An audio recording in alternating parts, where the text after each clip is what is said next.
¿Cómo están? Bien, gracias. Sí. Ok. En las secciones anteriores estábamos trabajando todo lo que son los proyectos de emprendimiento con cada uno de las fases de los modelos de negocio. Lo primero que debemos saber es que el modelo de negocio es como el diseño, la descripción de lo que quiere proyectar el emprendedor con todas las causales que pueden existir en la parte interna y externa del mercado. Lo primero que vamos a hacer es mostrarle qué es lo que vamos a hacer primero, como el cronograma o la planificación de la sección de hoy. El objetivo de la sesión de hoy es identificar las diversas inconsistencias en la comunicación, tanto interna como externa, en el proceso de comercialización. Segundo, los puntos claves. Es determinante para nosotros como emprendedores tener claro la conceptualización de lo que es un cliente, una insatisfacción, una necesidad, comunicación, quejas y una recompra. Para lograr el objetivo del aprendizaje, la actividad de la clase va a ser la siguiente. Se entregará un caso de insatisfacción, que lo tienen allí en el WhatsApp. Se analizará y resolverá de acuerdo a nuestro modelo de negocio. Al finalizar de esta sección, el emprendedor será capaz de identificar las diversas variables de insatisfacción del cliente que perjudican su proyecto empresarial.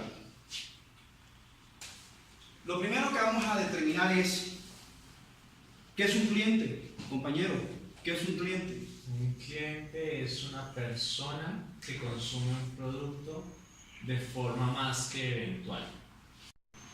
Ok, tiene que ver algo con la insatisfacción del cliente, con el problema que nosotros hemos descrito en el modelo de negocio como primer ítem para hacer el emprendimiento. Por supuesto. ¿Por qué? Porque finalmente son las necesidades, los dolores y trabajos del cliente los que nosotros terminamos cubriendo y lo que hace que sigan recurriendo a nosotros y no se hace consumidor eventual. Ok, perfecto. ¿Qué es una recompra?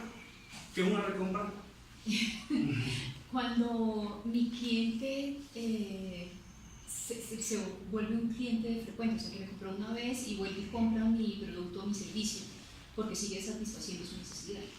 Ok, es importante que nosotros sepamos que muchos emprendedores, cuando inician su proyecto de inversión, lo que les interesa en la contingencia es vender momentáneamente, circunstancialmente, y se olvidan de que uno crea los proyectos es para que perduren el tiempo.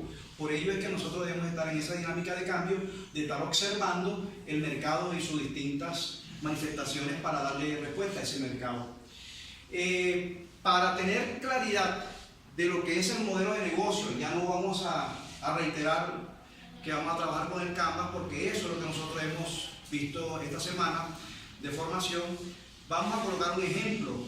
Ustedes van a determinar allí, con esas figuras que tenemos allí, partiendo de lo que el cliente pidió hasta lo que necesita el cliente, haciendo la transversalidad de todos esos elementos y qué es lo que está fallando.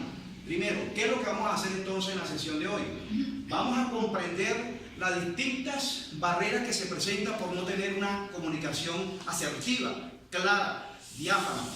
Alguien me podría preguntar, pero si esto es algo que está sucediendo, bueno, los manuales o los modelos de negocio, como describen a futuro, lo que nosotros pensamos, creemos, va a ser nuestro propósito de negocio, también se le va a presentar aquellas inconsistencias que él no toma en cuenta porque él simplemente se basa en los cuadros que nosotros hemos visto en el Canvas.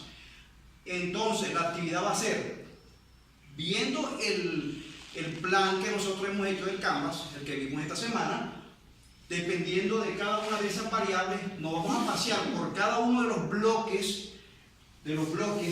que tenemos aquí y vamos a determinar individualmente y en 30 segundos vamos a decir qué es la dificultad que se ha presentado, cuál de esos bloques se mueve cuando hay un problema de inconsistencia en comunicación porque no hemos comprendido la necesidad del cliente o no la hemos, decodificado eficientemente. Entonces, para esa actividad vamos a tener 2 minuticos para pasearnos por todos los bloques y posteriormente 30 segundos para cada uno de nosotros exponer cuál es el caso y la recomendación.